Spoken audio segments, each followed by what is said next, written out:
bad things and do wrong things, and it got more and more dangerous and more dangerous, and some of my classmates did end up in prison.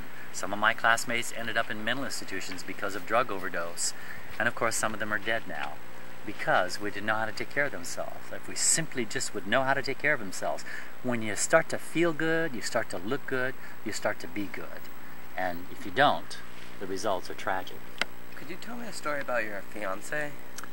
Yes, when I was in high school, my senior year, there was a young lady that I met who was 2 years behind me, and we started dating and ended up going to the senior ball together. And she was a very special young lady. She became a cheerleader, and in fact, by her next year, she was voted the most outstanding cheerleader in the United States. And so I was very proud of her, very happy for her. And by the time it was her senior year, she had been accepted at a private university on full scholarship because she was also very intelligent. And I realized that this was the girl that I wanted to spend the rest of my life with. And in fact, I had the names of our first two kids picked out. If it was a boy, it was going to be Christopher Michael. If the first child was a girl, I would call her Christine Michelle. I wanted to name the next boy Robert James, because I like the name Robbie. And then I was going to let her name all the rest of the kids, but I wanted the first two. Well, it was the first weekend in March, and I was preparing for some final exams. I just saw her for the holidays, and I got a phone call from back home, and when I picked up the phone, I could tell somebody on the other end was very upset. And she said, "Has anybody from up here called you in the last 24 hours? And I said, "No, something happened." And she said, "There was a car accident." And I said, "A car accident? Was anybody hurt?" And she started to cry. And she said, "Paul, there was a wrestling tournament last night, and 3 of our cheerleaders drove home with one of the wrestlers. And there was a drunk driver and a head-on collision." And I said, "Chris was not in that accident, was she?" And she started to cry some more. And she said, "Gloria and Cheryl are dead." And I said, "Nah, how can that be?"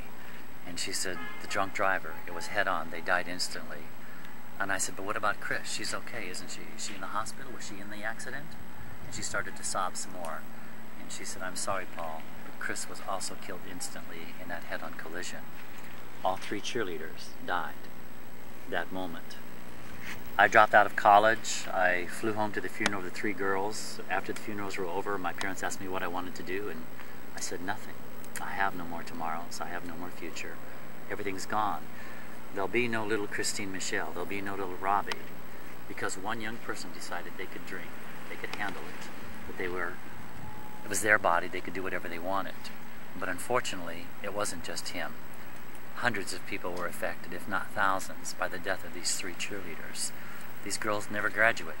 They never got to have a family. They never got not to grow up, because one person decided they could get drunk and have fun and do what they wanted to do. So, one of the things that I do in honor of her, in memory of her, is try to help young people not do what that young man did to my girl. And hopefully they don't have to go through the same pain, they don't have to go through the same loss that I had to go through, simply because they thought they wanted to have fun, that they could do what they wanted to do. You need to make sure about your choices, because other people have to live with your choices. You're not the only one to live with your choices. And I'm looking forward to that resurrection morning when Jesus comes back, because on that morning, I'm going to hold out my hand and see this little girl once again. And then we'll have all of eternity together. The 3 short years we had together were the most amazing 3 years of my life. I've never had a relationship with this lady. Now, I know that she's got Christ in her life, and that on that resurrection morning, I will see her again, and that we'll be together. And I know many of you are looking forward to that resurrection morning too, where you're going to see family, friends, and loved ones again that you miss. And so that will be a great day, a great reunion, when there'll be no more drunk drivers, there'll be no more alcohol, there'll be nothing to take us away from being what we really want to be and realizing all of our potential for all of eternity. And I'm thankful that that's going to happen, and it's going to happen very soon. When I went to the middle school, I kept on getting beat up. What would you say to the teacher?